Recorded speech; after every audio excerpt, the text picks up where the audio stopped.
I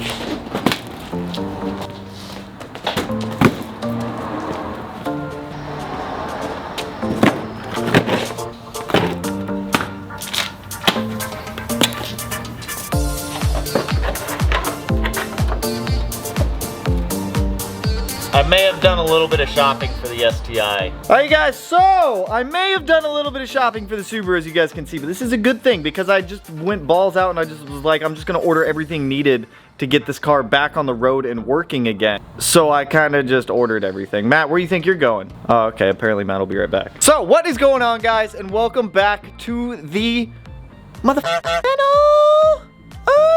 I don't know why I did that, that was weird. So there is a nice pile of goodies in front of us here. Now, some of it I've had sitting around for a couple of days. Others, a lot of this came yesterday. So as stated, I needed new headlights for the car for daily driving because I don't want the turbo to eat literally everything on the road with the massive hole that I cut in the headlight. That headlight's pretty much gonna be for shows and racing, just so that way we can get more air to the turbo.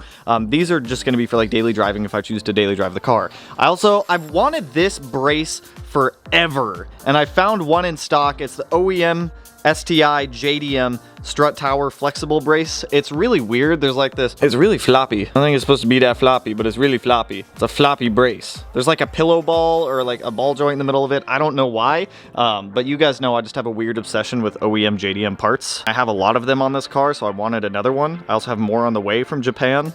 Because I deleted all the seat belts, I had to get a seat belt buckle. I got some like wiring stuff for the headlights, probably not gonna use it. The fuel pressure sensor. I had to get a new inner shroud because mine disappeared while the car was torn apart forever. The fuel pulse dampers, all the AN fittings for those. I got the center caps for the wheels. I've got brand new spark plug wires, so that way when we get our new intake manifold, we have everything here to make our spark plug wires. We're not waiting on these. I got all the AN fittings to be able to do the vacuum lines, the lower roll center adjustment kit for the front of the car because we need to do that before we align it. New B-pillar pieces because I cut mine up for that stupid harness bar that I'm not using. Plus, I got more stuff on the way. The passenger side seatbelt shipped out. That should be here next week. It's sitting in customs in Chicago for some reason. The dash bezel for our Haltech has shipped out from Australia. No, that's sitting in customs in Chicago.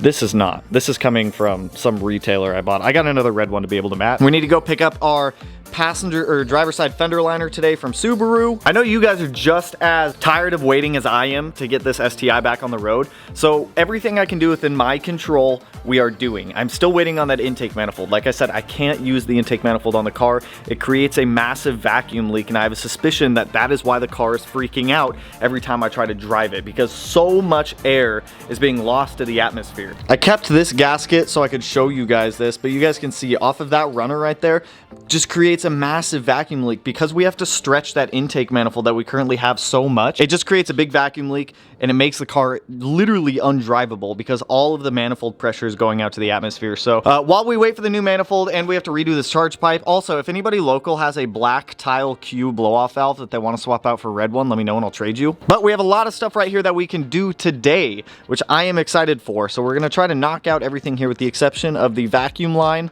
or the AN lines for the vacuum lines and the spark plug wires. What do you say we start out with some fun stuff and we get the headlights and the strut tower bar in first, because those are like visual ones that I want to see. The rest are all kind of some fuel stuff. Then we'll probably do the center caps, the fuel pulse dampers.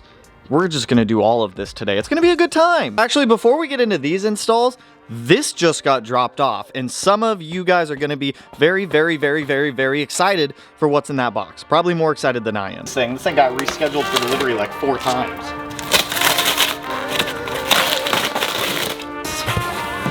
Oh my god, there's so many packing peanuts. I hope you guys know just how much I hate packing peanuts. As soon as I take what's in this box out, these are gonna go everywhere. And I'm gonna spend like 30 minutes cleaning these up. Yep, packing peanuts everywhere.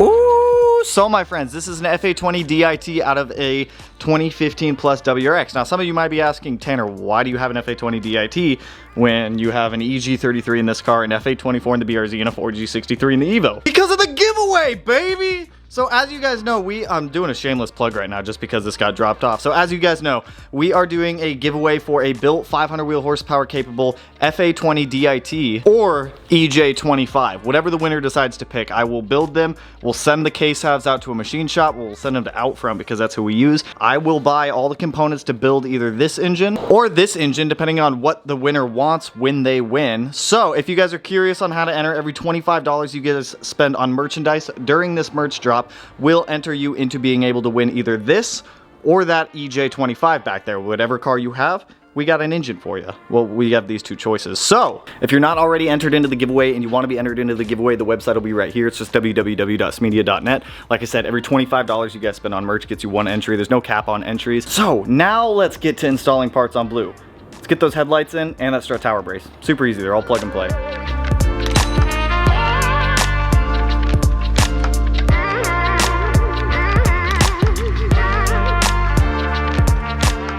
Yo, I dig it! And the map sensor did still fit down there, so I may still end up moving it. It's really weird with this JDM bar because, like, if you look at it, it doesn't actually sit flush on the strut towers. There's like these little standoffs, these little feet that are bent down on it, so that way it raises up off of the strut tower. It's flexible in the middle, so I think it'll just have a little bit of movement in it, but honestly, I think that fills out the back side of the engine bay rather nicely. Gives it a little bit more contrast, and on top of that, it'll also help with a little bit of chassis rigidity. So, dope! Next up, swap these headlights over. Take the bumper off, they're all plug and play. Old headlights out, new headlights in. Please.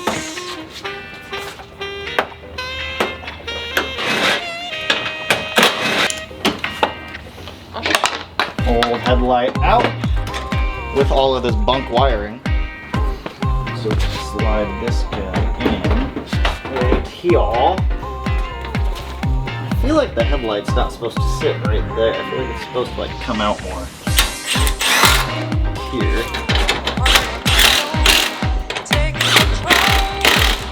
What happens if I turn this on? What does it look like? Oh!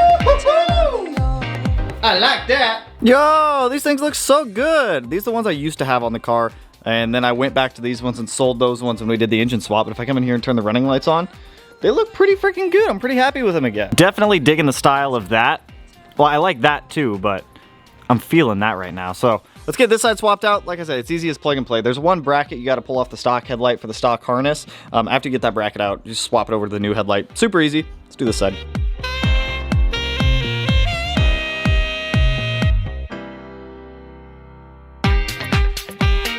Dope, headlights are in and they look way better. You know, it's kind of cool with these ones too, because now with two normal headlights, you have no idea that there's a turbo there. Like, obviously you're gonna see this front mount intercooler here, but for an unsuspecting Hell Kitty or Mustang or GTR, I'm coming for you, baby.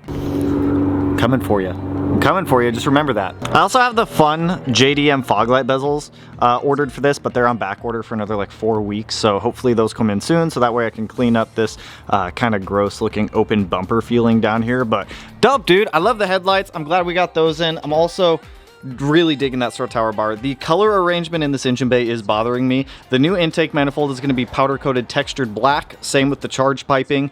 That shroud over there, that heat bracket thing, I might just leave it like gold wrapped. It's functional. It doesn't look the best, but it's functional. And like I said, I really want to swap this out to a black tile Q. I want to swap out that dipstick to a black one. Same with all the caps in here. The AOS I may powder coat again at some point, or I may just buy a black one and sell that red one. We'll see when the time comes. Also got the center caps onto the wheels. They're just some basic work and motion ones.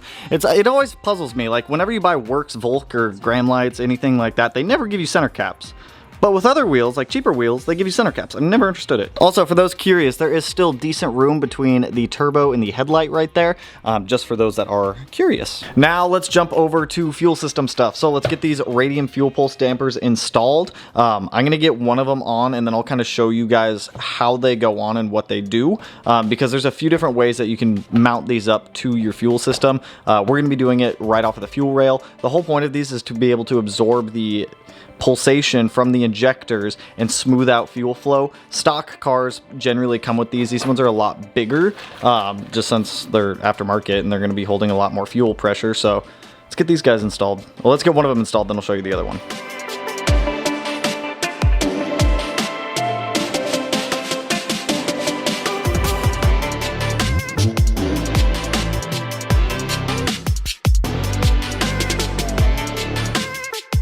Sweet, we've got fuel pulse dampers installed. So you guys can see I've got a 90 coming off of here, which I actually like this more than having just the fuel line go there.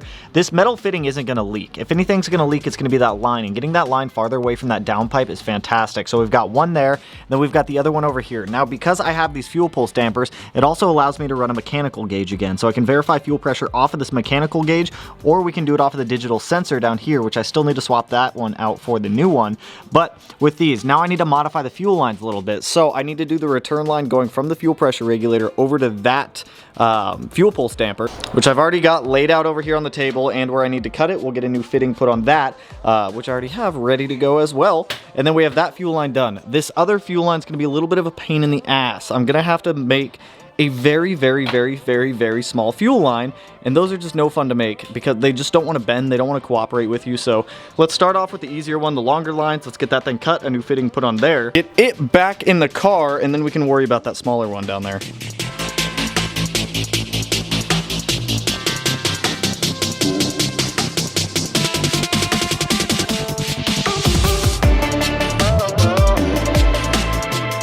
So to show you guys, I've got this one damper here, the return line going back to the fuel pressure regulator down there, this other damper coming straight off this rail, and then wrapping around to the fuel pressure regulator down there. Having this mechanical gauge is nice because I can verify fuel pressure off that. But honestly, the fuel system sounds 10 times better. It's not doing that crazy pulsation that it was before. It's doing it a little bit now, but there's also no vacuum lines applied to either of the dampers at the moment. But 10 out of 10, dude. Freaking awesome. I think that'll fix our fuel issue. I think I'm gonna pop inside for the evening. I have a live stream that I gotta go do.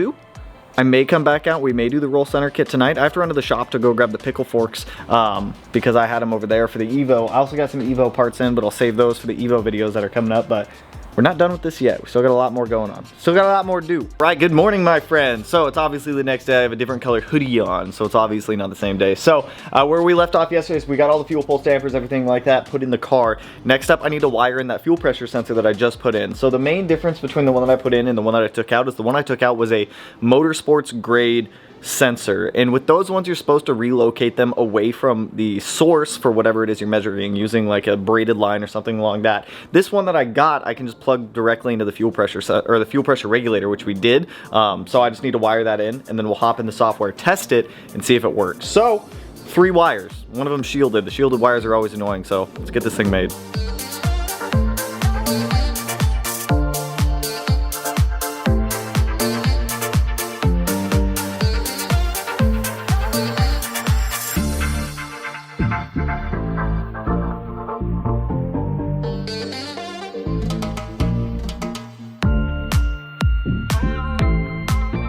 So I've got the fuel pressure sensor all wired in and plugged up. I think that this will fix our issue with being able to read fuel pressure off of the ECU, because that is actually a pretty critical thing that we want. Got fuel pressure pulled up right here in the software. I've got the sensor enabled. So if we come here, we should connect up to the ECU. Oh my goodness, yes. Connect up. Look at all those check engine lights right there. Sheesh. So what are we reading? Are we reading fuel pressure? Hey, daddy-o. What's the mechanical gauge up there say? 24? Yeah. You serious? Yeah. So I had Matt run up and check the actual mechanical gauge that we had on the fuel damper, and we're reading the exact same thing on the fuel damper, or the mechanical gauge versus the sensor. Calibration spot on then. Which means now the ECU has access to be able to read fuel pressure, and we can make corrections for the tune based off of fuel pressure now. The more sensors you have, the better, to be honest. Like, sensors are a pain in the ass to wire in and set up, but the more sensors you have, it's gonna make your car run better, like in the end. So, dope! That's 2 more things checked off the checklist: fuel pulse dampers and fuel pressure sensor. The only thing left with the fuel system at this point is swap out to bigger injectors, because right now we have ID 1300s in there. The game plan for the injectors is we'll run the ID 1300s on the base tune, and then when it comes to the power tune, I'll swap out and I'll put in some ID 2000s or some ID 1700s just for power. I think we can get away with ID 700s, or ID 1700s, just because we have 2 extra cylinders, so we're not going to need nearly as much fuel as we would on a 4-cylinder. And then the other fuel system thing is just the fuel level sensor calibration, which I still have to figure out how I'm going to do that, but dope! Let's do another thing on the checklist. Let's get the roll center adjustment kit on here, which I may need to run to the shop to go get the pickle fork, and if that's the case, I'll drop off these Evo parts that I have, and we'll check in on the Evo also. So let's get this thing back up in the air. Quick update for you guys. We're swinging over to the shop right now to go grab the pickle fork so that way I can do the ball joints on the STI. I was just gonna buy another set. We went to Harbor Freight and Matt got like this really big air compressor for the garage. I was just gonna buy another set of pickle forks, but they're like 60 bucks, and if I don't have to buy a second set, I'm not gonna buy a second set. Plus, it's someone's birthday. Jaeger, small dog. It is the small dog's birthday, so we need to go get the tiny boy back there some birthday stuff, so that way he feels celebrated. He's 6. You are 6, senor. Small dog, it's focusing on your ear. Jaeger. So when we get back to the garage, we can do the ball joints, potentially get the alignment done today too, just so we can check off more stuff off the checklist. So I will, and oh my goodness, there's so much torque in the GTI, the whole camera moved. And I'll show you the stuff that I got for the Evo, which I have in the back once we get over to the shop. Made it to the shop, grabbed the pickle fork. I also flipped around that one pulley that I had on this backwards. I also wanted to double check motor mounts here, so I do have all the motor mounts for the Evo. Some of them are OEM, some of them are aftermarket. Like I don't know what brand on the engine. This one says PowerFlex, and then I've got a stock one back there. And then I've got a stock one for here. So maybe I'll buy new motor mounts, maybe not. Not entirely sure on it quite yet. But I did get a whole bunch of stuff in for the Evo. I got the new valve cover guy, valve cover bolts, the speed density setup, whole bunch of good stuff here for the Evo. But it's not about the Evo today. It's about the STI. So pickle forks in the car. Let's get out of here. It's good seeing you, Evo. I'll be back next week to work on you. Stay safe.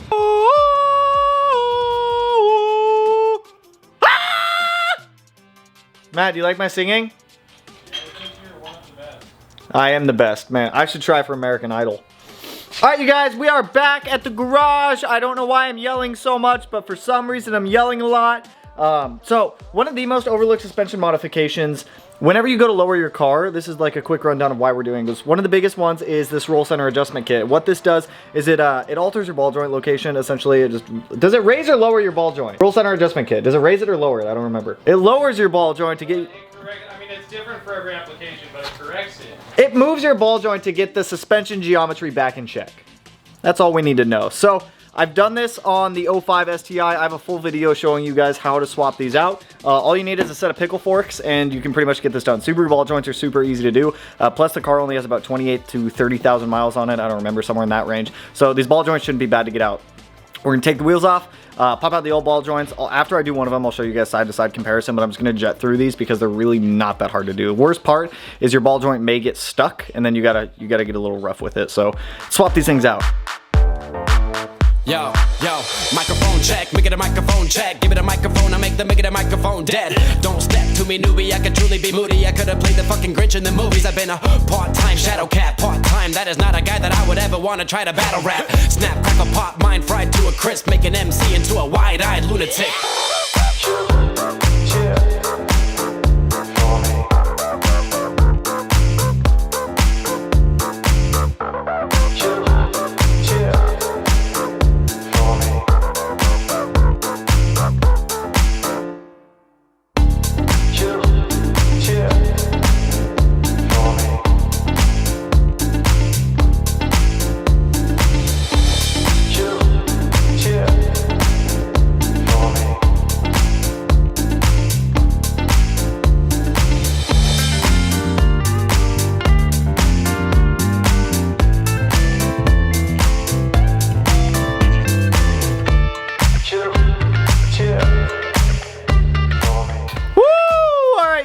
The new roll center adjustment kit is in, which is the new lower ball joints and the tie rods. Let me tell you now, that was nothing but a pain in the ass. The 05 was easier, and those ball joints had 130,000 miles on them. These ones did not want to come out. And they didn't want to come out mainly due to the fact that the car had sat for so long. Like, the ball joint itself was rusted to the inside of that knuckle, and it was just a pain in the ass. Huge pain in the ass. I had to use a lot of heat. I had to cool the new ball joints in the freezer before I put them in. So I had to heat up the knuckles, cool the new ball joints, pound them in. It didn't matter how far I opened up the backside of the knuckle to try to like make more room. Wasn't happening. I had to use heat and a freezer, but they're in. That's all that matters, right? So the tie rod obviously goes onto the steering rack here, and then the new ball joint is underneath of the knuckle that connects up to the lower control arm. Everything looks and feels fantastic. All the new cotter pins are in, everything's secured down. I'm not gonna go to tighten any of the alignment components like this control or like this toe arm up until we go to align the car, which I'll probably do tomorrow. I'm just not gonna do it in this video.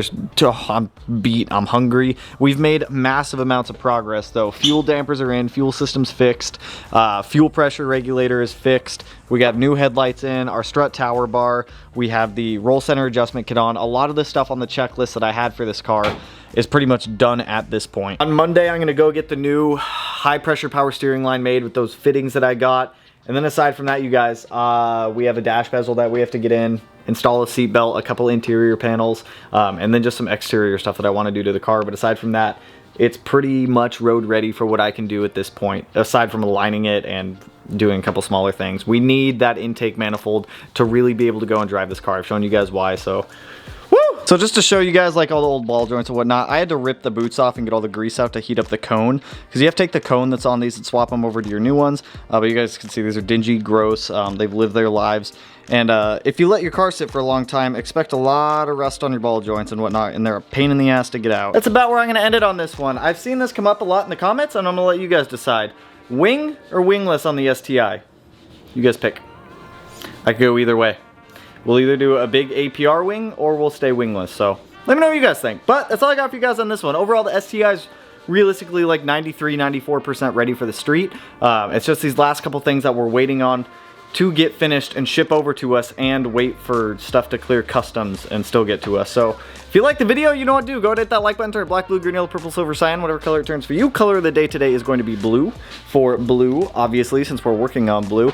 And if you're not already subscribed to the channel and you want to be one of these corners, no idea which one I'll put it in quite yet, but I'm not going to make you do it because I'm not your dad. I could be, but I'm not. Actually, I probably couldn't be your dad. Maybe I don't know. Am I your dad? Some people call me dad. I could be your dad. But anyways, with that, I will catch you guys in the next one. So peace out, homies.